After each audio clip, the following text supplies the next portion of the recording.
এবারের শীতে আসলে দুধ পুলিটা খাওয়াই হয়নি, তো ভাবলাম যখন বানাচ্ছি তো আপনাদের সাথে শেয়ার করছি। অনেকেরই আছে দুধ পুলিটা একদম শক্ত হয়ে যায়, দুধে দেওয়ার সাথে সাথে ফেটে যায়। তো তাদের জন্য আজকের রেসিপিটা সত্যি ভীষণ হেল্পফুল হবে ঘরে থাকা সামান্য কিছু উপকরণ দিয়ে। প্রথমেই প্যানটা বসিয়ে একটা পাত্র দিয়ে মানে একটা বাটি মেপে আমি 1 বাটির মতো সুজি দিয়ে হালকা ঘড়ি ধরে 3 মিনিট ভেজে নিয়েছি। স্বাদ মতো লবণ দিয়েছি। এবার ওই যে একটা বাটি মেপেই সব কিছু দেবে, তাহলে কিন্তু সুবিধা হবে। যে বাটি মেপে সুজি দিয়েছি সেই বাটির 2 বাটি পরিমাণ জল আমি এখানে অ্যাড করেছি। জলটা দিয়ে আঁচটা বাড়িয়ে আমি 1 চামচের মতো ঘি দিচ্ছি। তাতে কিন্তু দুধ পুলিটা আর শক্ত হওয়ার কোনো সম্ভাবনা থাকবে না। তো তোমাদের কাছে ঘি না থাকলে সাদা তেল দিতে পারো। এবার গরম অবস্থায় আমরা একটা প্লেটের মধ্যে নিয়ে নেব। এটাকে যদি ঠান্ডা করে নাও তাহলে কিন্তু দুধ পুলিটা অনেক বেশি হার্ড হয়ে যায়। এবার ঠিক 3 চামচের মতো ময়দা এখানে অ্যাড করছি আর সামান্য একটু ঘি দিয়ে এই গরম অবস্থাতেই খুব সুন্দর করে এটাকে মেখে নেবে। এটাকে কিন্তু ঠান্ডা করে নিলেই কিন্তু এটা হার্ড হয়ে যায়। সো গরম গরম এটাকে মাখতে হবে। এবার আর কিছুই না, অল্প অল্প পোর্শন নিয়ে এইভাবে বাটির মতো বানিয়ে আমি পুরটা আগেই রেডি করে রেখেছিলাম রাত্রেবেলা। আর ভিডিও অনেক লেন্দি হলে আসলে দেখতে চায় না সবাই।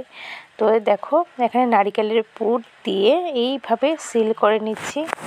যেভাবে পুলি বানায় এইভাবেই কিন্তু তোমরা চাইলে ডিজাইন বানাতে পারো। তবে মানে দুধ পুলিতে ডিজাইন কিছুই লাগে না, এটা এমনি এত সুস্বাদু খেতে। আমি একটা ফটো দিয়েছিলাম যে কোন পিঠে কার বেশি ভাল লাগে, সবাই কিন্তু এই দুধ পুলিটাই বলেছে। সিরিয়াসলি গাইস, এত ভালো লাগে এটা খেতে। আর এখানে 1.5 লিটারের মতো দুধ, এলাচ আর তেজপাতা দিয়ে জাল বসিয়ে নিয়েছি। আর এদিকে আমি একটু চষি পিঠাও বানাবো। দুধ পুলির সাথে একটু চষি থাকলে আমার একটু বেশি ভাল লাগে আর কি। সবাই মনে করে এটা অনেক পেরায় দুধ পুলিটা, কিন্তু বিশ্বাস করো আজকে আমি এত সোজা করে দেখিয়েছি, হয়তো বাচ্চা দেখিয়ে দিলে বাচ্চাটাও বানিয়ে নিতে পারবে। তবে আমার ঘরে কারেন্টের একটু প্রবলেম, দেখো অন্ধকার ছিল, ভালোভাবে দেখাতে পারিনি। এইভাবে কিছু চষিও বানিয়ে নিয়েছি। এবার দুধটা কিন্তু অনেক পরিমাণেই কমে গেছে। এবার আমরা চিনি দিয়ে দিচ্ছি। যে বাটি মেপে সুজি নিয়েছি সেই বাটির 1 বাটি পরিমাণ সুজি দিয়েছি। তোমরা আরেকটু মিষ্টি খেতে চাইলে অবশ্যই একটু দিতে পারো। এবার আমি দুধ পুলিগুলোকে দিয়ে দেব। দেখো ফার্স্টে কিন্তু আঁচটাকে কমিয়ে রেখেছি, দেন আমি দুধ পুলিটা দিয়েছি। দুধ পুলি অর্ধেক দেওয়ার সাথে সাথে আমি একটু আঁচটা বাড়িয়ে নেব, নাহলে কিন্তু দুধটা ঠান্ডা হয়ে যাবে। আর এইভাবে দিয়ে বেশি সময় নাড়বে না।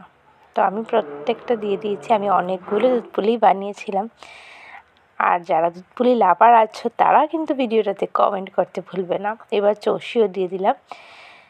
আর চষি বানিয়ে সবসময় যদি একটু মানে যে প্লেটে রাখবে এই প্লেটের মধ্যে সামান্য একটু ময়দা একটু ডাস্ট করে নেবে, তাহলে কিন্তু আর লাগবে না।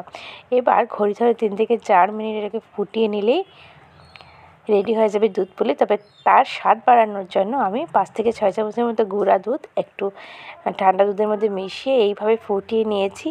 এবার ঠান্ডা হওয়ার পর পরিবেশন করেছি। এটা কিন্তু মানে আমরা সকালবেলা খাবো, সকালে কিন্তু অনেকটাই টেনে যাবে দুধটা। আর দেখো একটা কেটেও দেখাচ্ছি, অনেক পরিমাণ নরম হয়েছে, একদম তুলতুলে। দেখো আর ভেতরে নারকেলের পুর এত ভালো লাগে। অবশ্যই ভিডিওটা দেখে একদিন ট্রাই করবে। যারা ভাবো যে এটা অনেক কষ্টের একটা মানে পিঠা, তারা অবশ্যই ট্রাই করবে। আর ভিডিওটা সুবিধার জন্য একটু শেয়ার করে দিও, ফলো করে দিও, সাবস্ক্রাইব করে দিও। টাটা।